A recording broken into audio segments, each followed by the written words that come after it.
Two Durham police officers are facing charges in a wrong-way pursuit and deadly crash on the 401 in which a 3-month-old boy and his grandparents were killed. We'll have reaction from the chief coming up. And police say a Toronto man was out on bail and has more than 70 prior convictions when he allegedly tried to evade arrest in a stolen vehicle. Liberal MP and former Finance Minister Chrystia Freeland confirms she is running for the Liberal leadership. This is Live at 5.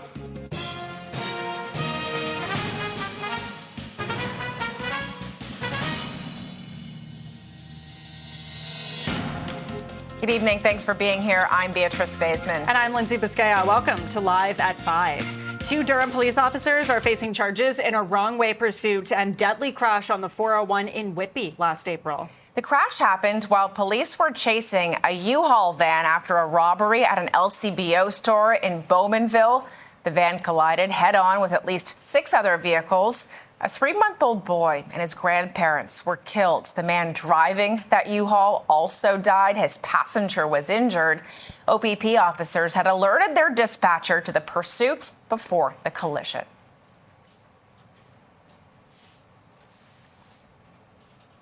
Durham's in pursuit. The wrong way is going westbound and eastbound lanes, passing Vixen. Comm Center, if we can pass on, just want to make sure the Durham sergeant's aware that they're driving the opposite direction. Someone's going to get hurt. We're calling him now. Durham Sergeant Richard Flynn and Constable Brandon Hamilton are each facing 3 counts of criminal negligence causing death and 2 counts of criminal negligence causing bodily harm. Let's go live now to CP24's Vigil, who's in Durham at Durham Police Central West Division, where the chief addressed the media. Chief Marrera Sija saying that he's going to be conducting an internal investigation as well. What else did you hear in that press conference?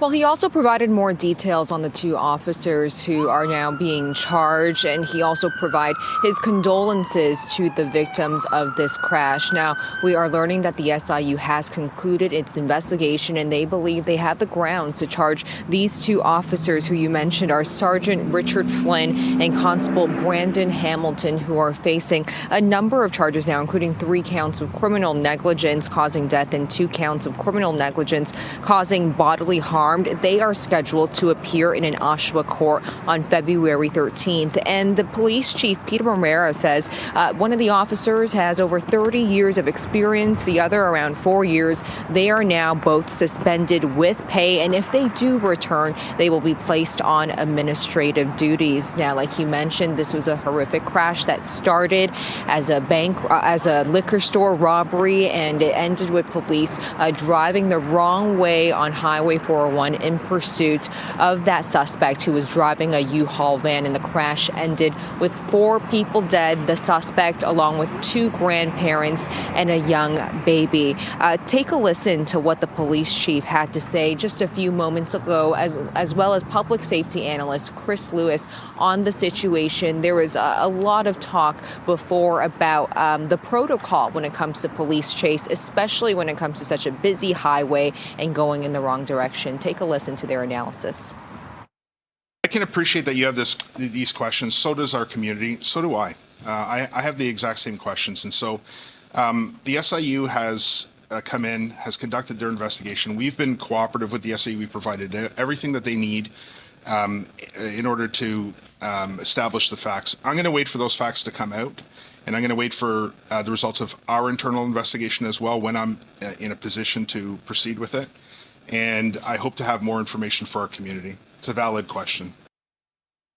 It was a minor robbery. It wasn't like he was on his way to kill a family. He ultimately did because of the chase. So, you know, that whole adrenaline flowing, trying to do the right thing that cops get into, and I got into it myself as a younger officer, not thinking it all through. That kind of carries the day at times, but it's totally wrong. How could you go the wrong way in a busy highway and think it's the right thing to do?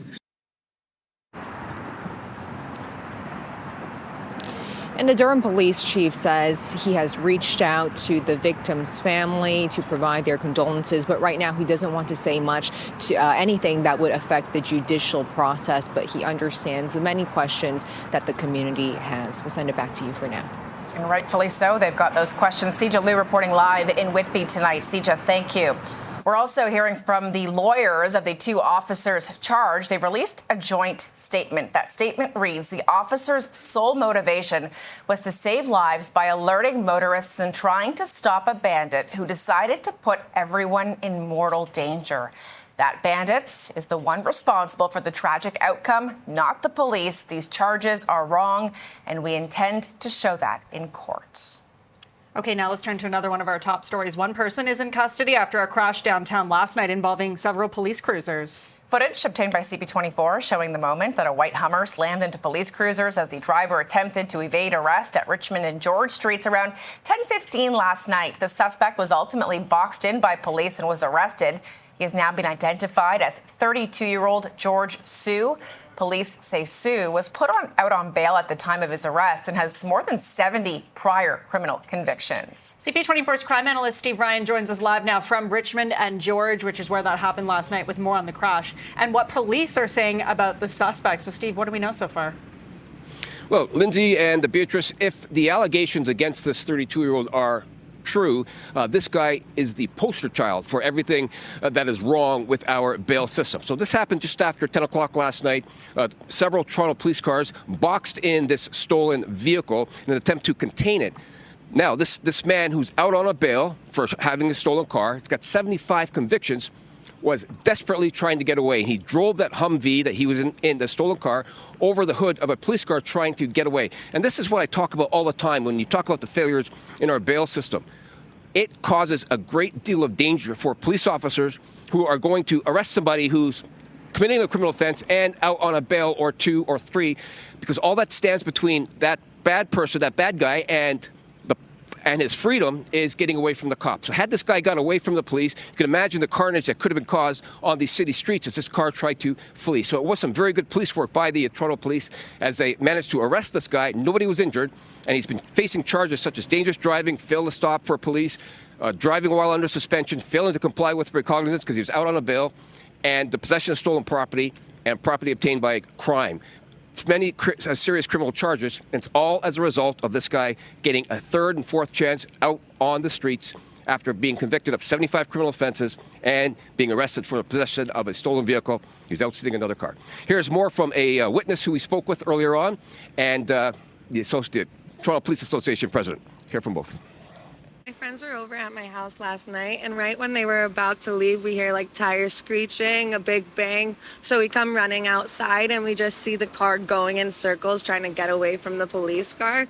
The police are like trying to block him in, but he just keeps trying. He's like going into the wall. He does not care. Finally, they were able to like get him into the corner of the wall and block him in. And it was just insane. The cops had all their guns out. They were trying to stop him from driving, but he would not stop. He just kept going.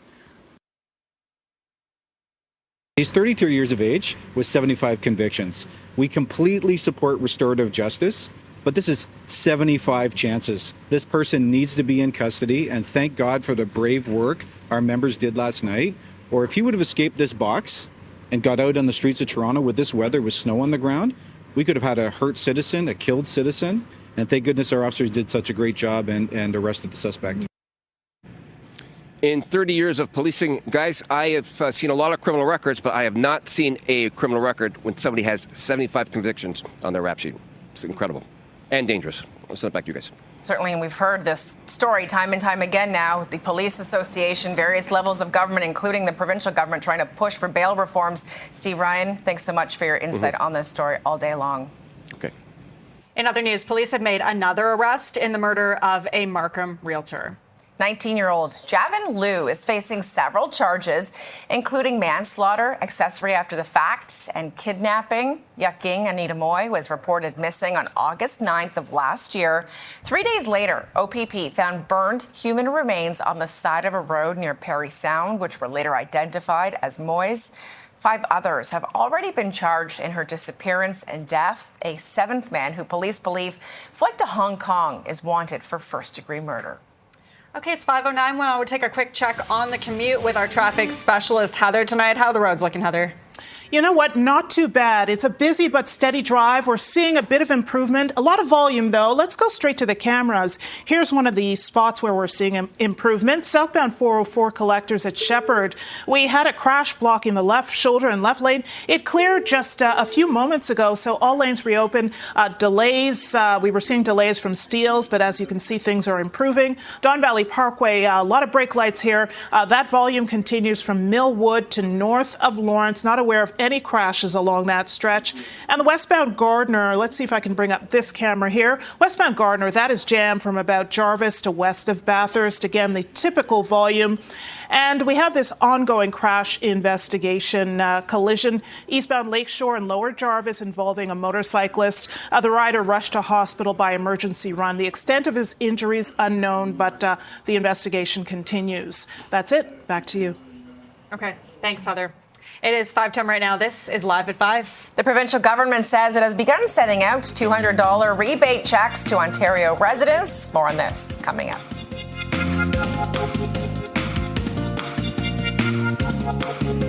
The union representing city workers is responding to the proposed 2025 budget. Yeah, it includes an operating budget increase of $1.8 billion, bringing the total to $18.8 billion to keep city services up and running. Nas Yadoli, president of QP Local 79, who represents 30,000 city employees, says the budget falls short, though, in several areas, including the need for additional emergency dispatchers and providing city workers with fair wages and improved working conditions. She joined us earlier to share her reaction to the proposed budget. I think maintaining a level of service that allows a response time that is reasonable for people who are obviously trying to reach for those services in critical moments is very, very important. I also think that it's important that while we're talking about paramedics, paramedics don't show up on their own. Paramedics respond when people who work in the ambulance communication center answer the call and oftentimes hold space and put people through very important measures that they have to take until the ambulance arrives. And I think it's important to invest in that service, which works in tandem, obviously, with our paramedics. The proposed budget will be debated over the next month before going to council on February 11th. And the province says it is now sending out $200 rebates to taxpayers. The checks are being mailed to all Ontario residents who filed their 2023 taxes. Families who qualify for the Canada Child Benefit will also get a separate check, totaling $200 for each eligible child. To qualify for the rebate, you must have filed your 2023 taxes by December 31st of last year and been 18 or older that same year. The province says the rebate is to help offset the high cost of living. It's always the plan. We announced it in October, even before the U.S. election, before tariffs, because first off, our revenues were higher. It's the taxpayers' money, and many people are, struggling to pay the bills. And so we thought it was very important to put some money, their money, taxpayers' money, back at a time when we got financial strength and when people could use, families could use a few extra dollars.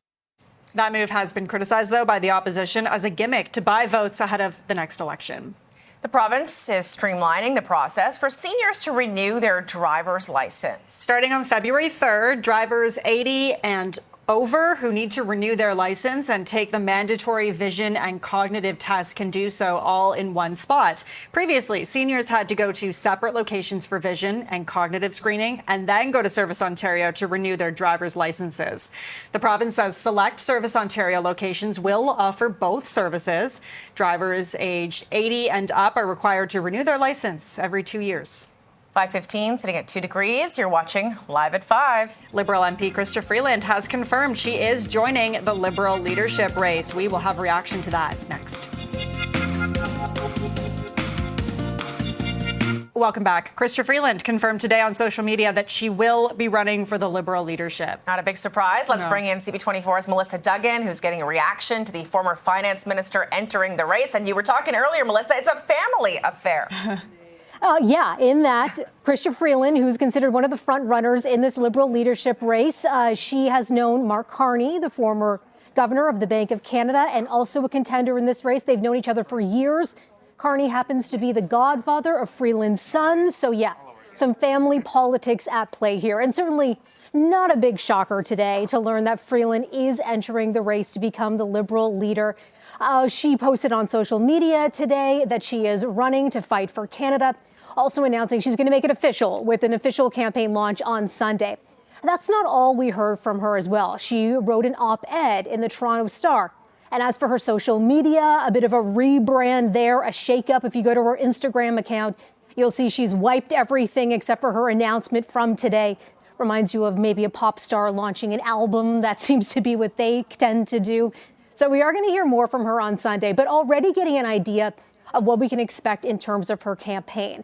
She says she is fighting for Canada, and certainly that applies to the tariff situation with the U.S.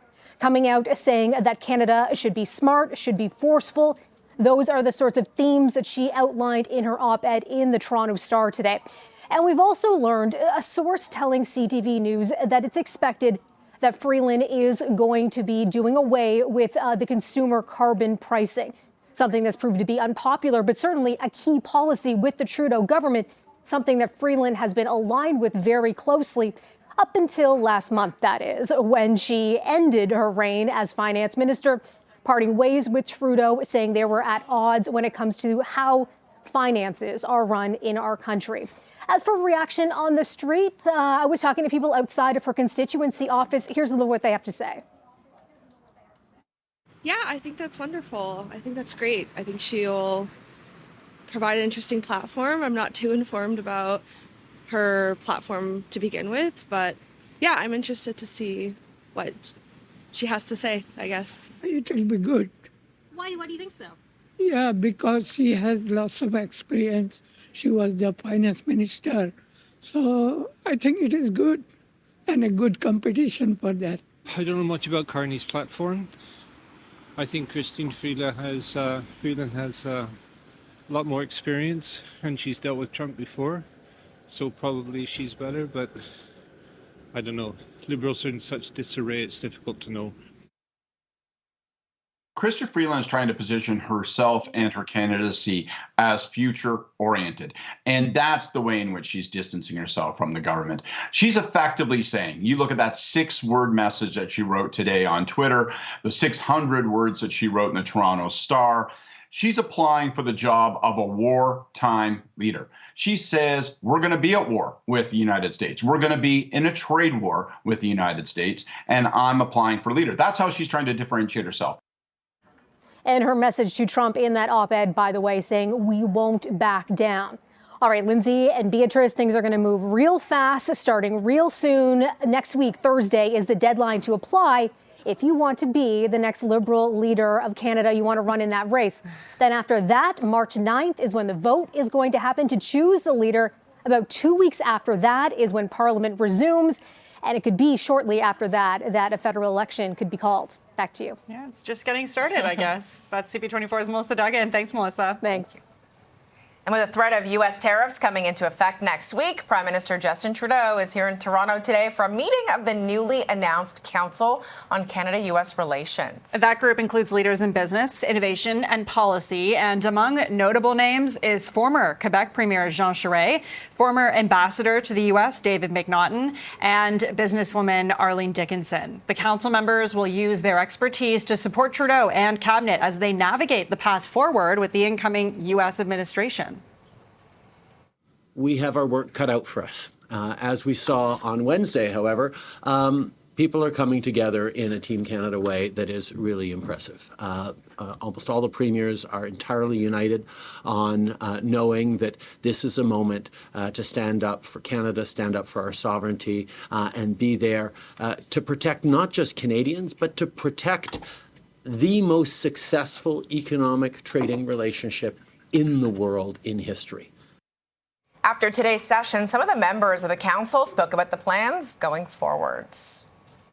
It was a good discussion from people from all over the country, different stakeholders, business leaders, union leaders, thought leaders, who lent in some of their advice and their insight on what they thought, how we might respond, really gave some insight on where they thought we were vulnerable, what potential alliances with other stakeholders, whether in the U.S. or around the world, might be helpful. But I think all of them have expressed a love of country in there and said, Let's do it together. I talked a little bit about how we need to think about things, how we get Canadians to be engaged, how do we get them to understand what's the negotiations are about, and how do we ensure that we have the support of Canadians as we go and negotiate something that matters so much and is so deeply important to every single individual in this country. So it's about making sure that we communicate well and getting people engaged. The council will reconvene next week after Trump's inauguration to factor any new developments into their discussion. It's 5:24, sitting at 2 degrees here in the city. You're watching Live at 5. Actor Mandy Patinkin is coming to Toronto to sing. He joined CP24 today. We'll have more on that coming up next.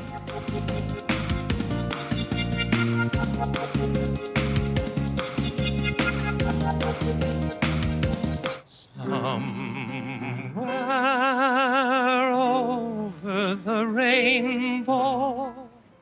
Mandy Patinkin coming to Toronto. The actor putting his musical hat on for a concert that will feature him singing some of his favorite Broadway hits and classic American songs.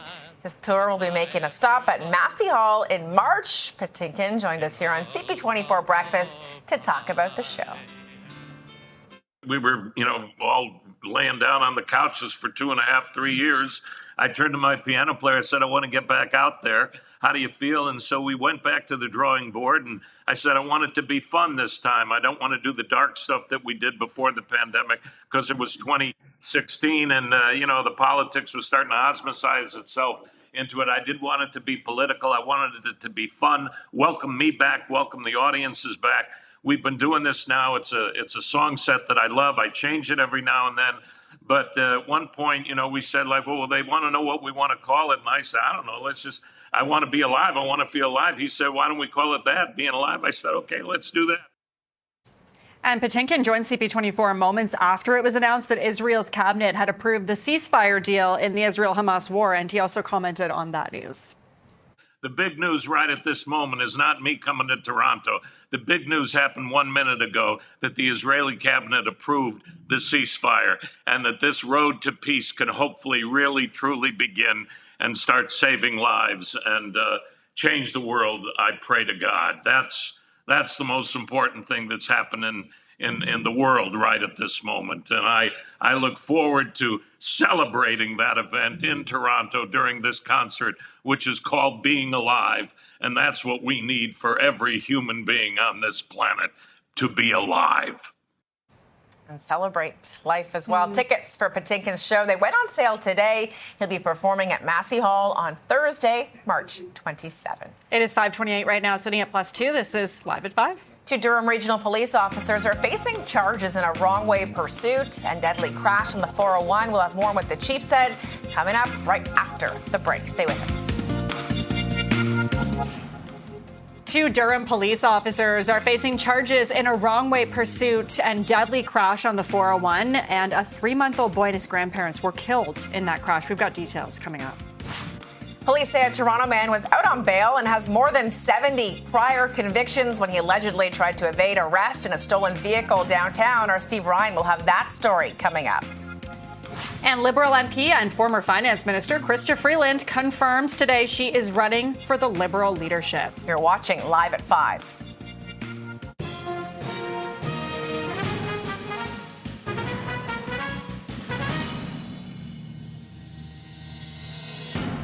Good evening. Thanks for joining us. I'm Lindsay Biscaya. And I'm Beatrice Faisman. Welcome to Live at 5. Our top story tonight, 2 Durham police officers are facing criminal charges in a wrong-way pursuit and deadly crash on the 401 in Whitby last April. That crash happened while police were chasing a U-Haul van after a robbery at an LCBO store in Bowmanville.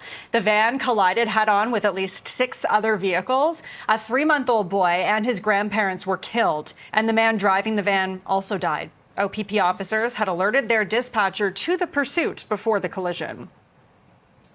Durham's in pursuit. The wrong way is going westbound, eastbound lanes, passing Vixen. Comm Center, if we can pass on, just want to make sure the Durham sergeant's aware that they're driving the opposite direction. Someone's going to get hurt. We're calling him out. Chilling to hear those words, someone's going to get hurt. Today we learned Durham Sergeant Richard Flynn, 32 years on the job, Constable Brandon Hamilton, 4 years on the job. They're each facing 3 counts of criminal negligence causing death and 2 counts of criminal negligence causing bodily harm. We're going to go live now to CP24 Vigil, who is in Whitby at Durham Police Central West Division. That's where the chief addressed the media earlier this afternoon. Sija, what did the chief have to say? Well, the police chief, Peter Herrera, emphasized the importance of respecting the judicial process, trusting it, and also laid out the next steps for the police service. So this matter is now before the court, but the police service will be conducting an internal investigation. And we are also learning more about the 2 police officers who are now facing 5 different charges each. We're learning one has 32 years of experience, the other 4 years of experience with the force. They are now both suspended with pay, and if they do come back, they will be placed on administrative duty. Now, the police chief was also asked about how this incident impacts the community's trust in the police force. Peter Herrera says, no police officer goes to work thinking something like this would happen. They prepare and train for situations like this and have to make hundreds of decisions every day, but they are held accountable for those decisions. And right now, the public can have confidence that when one of these decisions result in innocent lives being lost, that an outside agency, so the SIU, will be investigating, and that the police service has been cooperating with them throughout all of this, and that he is saying all we can do right now is have faith that the judicial system will reveal the truth. Here's more from the police chief on the next steps for these police officers and police service. Now that the SIU has concluded its investigation, I have taken steps to reach out to the family of 3-month-old Aditya Vivan and his grandparents to further express my deepest condolences, and most importantly, to listen. In line with my authorities, these 2 police officers were suspended with pay pursuant to the Community Safety and Policing Act, and I will be assigning them to administrative duties if and when they're reinstated.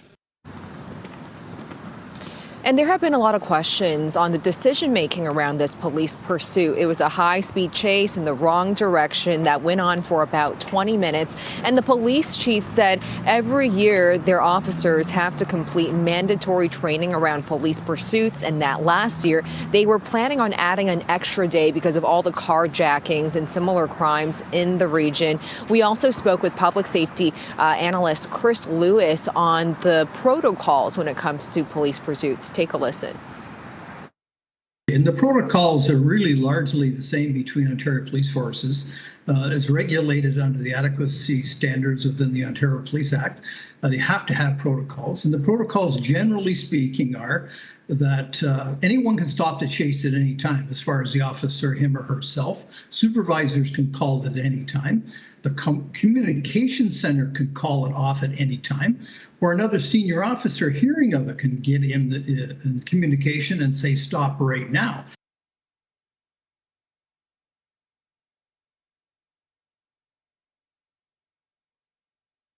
Charge. They released a statement that says the officer's sole motivation was to save lives by alerting motorists and trying to stop a bandit who decided to put everyone in mortal danger. That bandit is the one responsible for the tragic outcome, not the police. These charges are wrong, and we intend to show that in court. And the next court date that we have our eye on is February 13th, and that is the day these 2 police officers will appear before a judge. Back to you. All right, that's Sija Liu reporting live in Whitby tonight. Sija, thank you.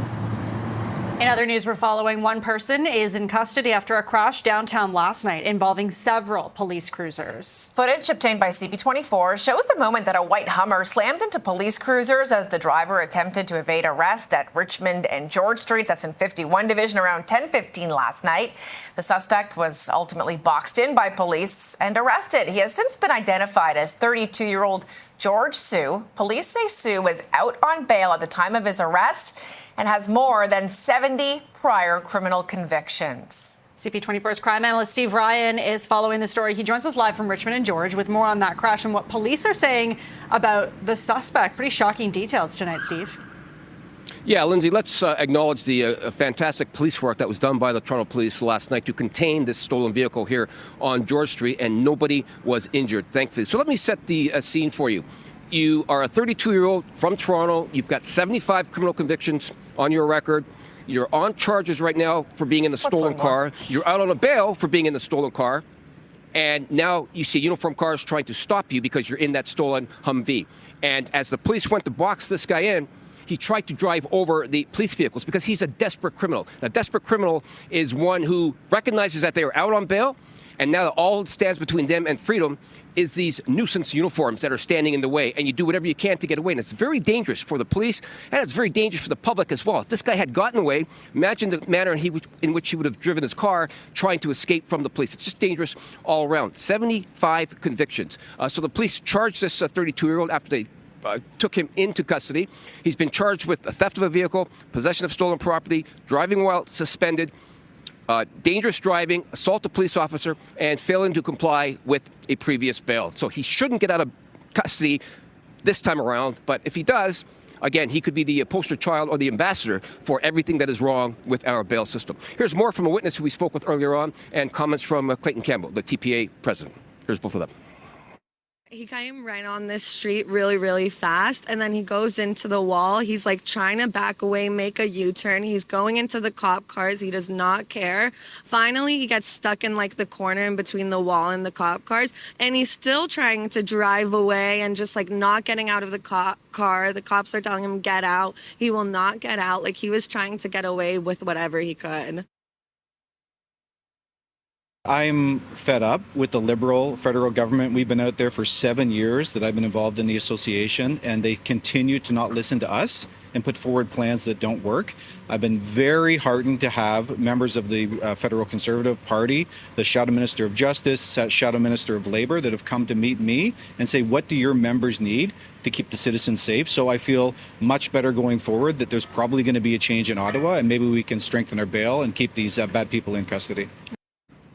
Every time there's a failure in our bail system, it puts unnecessary risk to the police officers who have to deal with this person the next time around, and it puts unnecessary risk in the general public as well. So back to you guys. Okay, that's CP24's crime analyst Steve Ryan reporting live for us. Thanks, Steve. It's 5:39, 2 degrees. Let's get our first check of this half hour on the roads with traffic specialist Heather Seaman. Hi there, ladies. Well, it's still a busy drive on all the major routes. Some areas busier than others. This is one of them. A lot of brake lights here. A collision 401 westbound express at Trafalgar. The left lane is blocked, causing quite the backup. Actually, it looks like they've added another lane closure, so that's adding to the backup. So again, 401 westbound express at Trafalgar. 404 southbound at Shepherd. Another crash cleared a short while ago. Still busy from about Steeles to south of Shepherd. Don Valley Parkway, we're still seeing that volume again, typical for the commute from Millwood to north of Lawrence. And the westbound Gardner, let me just bring up this camera first. Westbound Gardner, wanted to mention Jarvis to west of Bathurst. That's where we have a lot of volume. Again, not aware of any crashes along the Gardner, just volume. And we still have this ongoing crash investigation. It's wrapping up shortly, involving a motorcyclist. And off the major routes as well, Davis Drive between Kennedy and McCowan, an ongoing crash investigation there. That's it. Back to you. Okay, thanks, Heather. It's 5:41, 2 degrees. You're watching Toronto's Breaking News live at 5. Israel's security cabinet has approved the ceasefire deal. We'll have the latest developments in the Israel-Hamas war coming up right after the break. Welcome back. Israel's full cabinet is now considering that agreement to pause the 15-month war with Hamas. The security cabinet is recommending the agreement be approved by the full cabinet. When that happens, the ceasefire is expected to officially start on Sunday. U.S. President Joe Biden and key mediator Qatar announced the three-phase deal on Wednesday, which will see dozens of hostages released and a pause in the fighting that has destabilized the Middle East and sparked worldwide protests. Prime Minister Benjamin Netanyahu says he has instructed a special task force to prepare to receive the hostages returning from Gaza and that their families were informed the deal had been reached. Netanyahu spoke with Donald Trump about that ceasefire deal, meanwhile, thanking the president-elect for his help in advancing the release of the hostages. A statement from Netanyahu's office also says the Israeli PM welcomed Trump's remarks that the United States will work with Israel to ensure that Gaza will never again become a haven for terror. The two agreed to meet soon in Washington. The International Federation of Red Cross and Red Crescent Societies is applauding the ceasefire agreement and emphasizing the urgent need to expand humanitarian aid to Gaza immediately. Aid efforts have been hindered by border closures and bombings, but the new agreement means hundreds of trucks filled with food, fuel, and medical supplies will enter the Strip daily. A vigil was held today marking the second birthday of a baby taken hostage during the October 7th attack in Israel. Advocacy group Canadians for Israel organized the silent vigil for Kfir Bibas, who was taken hostage as a baby, along with his brother and mother. Hamas announced last year that that Kfir and his brother had been killed, but that has not been confirmed yet. The boys are on the list of hostages set to be released under the latest ceasefire deal. The vigil was held outside of the UNICEF Canada head office on Eglinton near Yonge. I wish that this particular phase of the ceasefire was a little better for us, because I don't think it's the best deal that could have happened, but I think I'm looking at it very strategically, and I don't know really what's behind, and I hope that there are good things coming behind in terms for Israel and for the Palestinians going forward. I hope that we can come to some conclusion where this won't happen again. When we were here last year on International Children's Day, UNICEF's Chief Engagement Officer refused to accept a letter asking for UNICEF to look in on the hostages. So that tone has not changed, and there has been nothing from UNICEF until this week, because now it looks like possibly a hostage deal will arrange for the release of Kfir, his brother Ariel, who is 5. And now they made 2 tweets, finally, after all this time, to say that the children should be released. Nothing from then until now. Shame on UNICEF. 250 people were taken hostage during that October 7th attack. Donald Trump will take the oath of office from inside the Capitol Rotunda on Monday because of frigid conditions. The U.S. National Weather Service is predicting the temperature will be around -6 Celsius at noon during the swearing-in. Alternate plans will now be required for around 250,000 people with tickets to view the inauguration from around the Capitol grounds. Thousands of others were expected to be in general admission areas and lining the parade route. The swearing-in was last moved indoors back in 1985 when Ronald Reagan began his second term. 5:47, 2 degrees. You're watching Live at 5. Some members of the restaurant industry are calling to make the GST tax break permanent. We'll talk to the head of Restaurants Canada right after the break. The province says it is now sending out those $200 rebate checks to taxpayers. Those checks are being mailed to all Ontario residents who filed their 2023 taxes. Families who qualify for the Canada Child Benefit will also get a separate check totaling $200 for each eligible child. To qualify for the rebate, you must have had filed your 2023 taxes by December 31st of last year and have been 18 years of age or older in 2023. The province says the rebate is to help offset the high cost of living. And speaking of a discount to help offset the cost of living, some members of the restaurant industry are calling on the feds to actually make the GST HST holiday permanent. And for a closer look at this, we're joined live now by Kelly Higginson, President and CEO of Restaurants Canada. Good to have you tonight, Kelly. So tell us, what are you hearing from some restaurant owners in terms of how this has been going so far? Well, it's a pretty exciting 10-day period. We were talking to some members about 10 days ago what they were seeing in their numbers in the last 2 weeks of December, and it was all positive. You know, we were hearing a 5% increase here, 9% increase there. So in the end of it, it was about a 7 to 9% increase. And as we started to get more data through our surveys and Consumer Dining Index, which is a polling program that we have, along with our partners from Open Table, it's the data all came in positive. And Ontario is looking like the big winner here, with the Open Table data highlighting a 23% increase in reservations and foot traffic in this 2-week period in comparison to last year at the same period of time. That's a massive increase. I mean, I'm someone who does go to Toronto's restaurants. We have lots of amazing restaurants here, and it's good to see them actually quite full. How important is this, Kelly, in January when typically restaurants are a slow season? I can't understate this enough. It is so critical at this time of year to have this kind of activity, economic activity. It brings some stability to the operators, And it also brings some stability in hours for our employees, which is really another win. And it gives consumers, we've been seeing them pull back on their discretionary spending over the last year. And restaurants, unfortunately, are the first thing to go in the discretionary spending. And with the affordability crunch that everybody's been feeling, it's definitely been felt in the restaurants. So, this is a win for consumers, getting them back in our restaurants. It's a win for our employees, getting them more hours at a really challenging period of time in January, February, and definitely a win for our operators who this time of year is a really hold my breath. How am I going to get through, pay my suppliers, make it through, hold on to my staff until I can get into the March and a little more activity. I remember we were speaking with business owners, like even the night before this rolled out, the first day, and some were feeling that it was kind of a bit of a headache, getting this prepared, knowing, what to do and the direction from the government or lack thereof. Are you still hearing that from some restaurant owners, or does it sound like everyone has really been benefiting from this?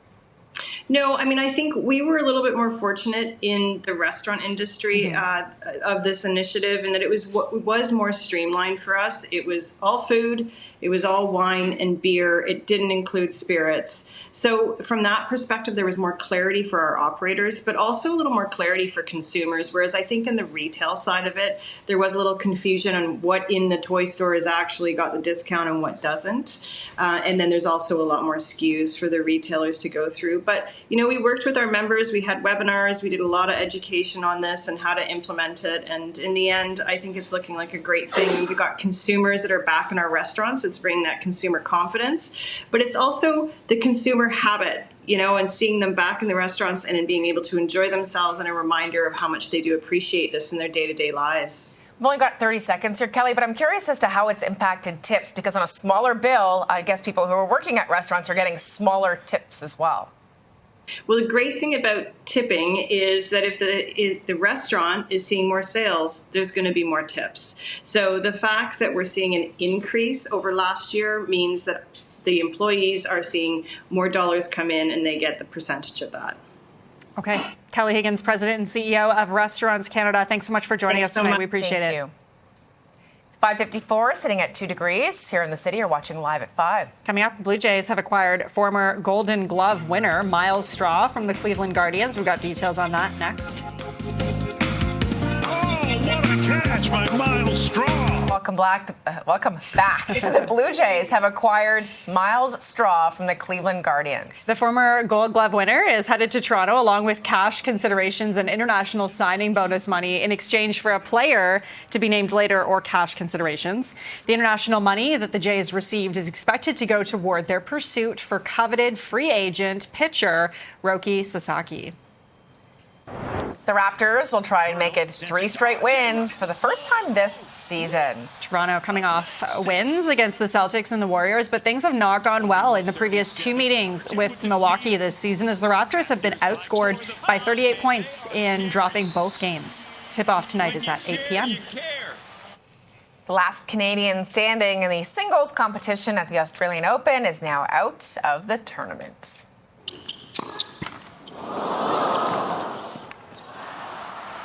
Leylah Fernandez was eliminated from women's singles play, falling 6-4, 6-2 to third-seeded American Coco Gauff in the third round. The Laval, Quebec tennis star remains in doubles contention, though, with her Ukrainian partner. It still feels like the dead of winter out there, but outdoor enthusiasts can get a taste of summer this weekend at the Toronto International Boat Show. That's right. More than 1,000 boats of all sizes have anchored at the Enercare Centre. Guests can expect to see exciting new boat innovations and trends, including the debut of e-foiling on the world's largest indoor lake, a growing sport that resembles surfing above the water. The show opens to the public tomorrow. It was pretty popular, that one. I've actually never been to that show, but listen, if you're in the market for a boat, I'm sure there's lots of great options. Who isn't? I could use a friend with a boat, so if you're out there and you've got one, I'm available this summer. You heard it here. There you go. It's 5:59. This is Toronto's breaking news, CP24. Thanks so much for watching. CTV News at 6 is coming up next.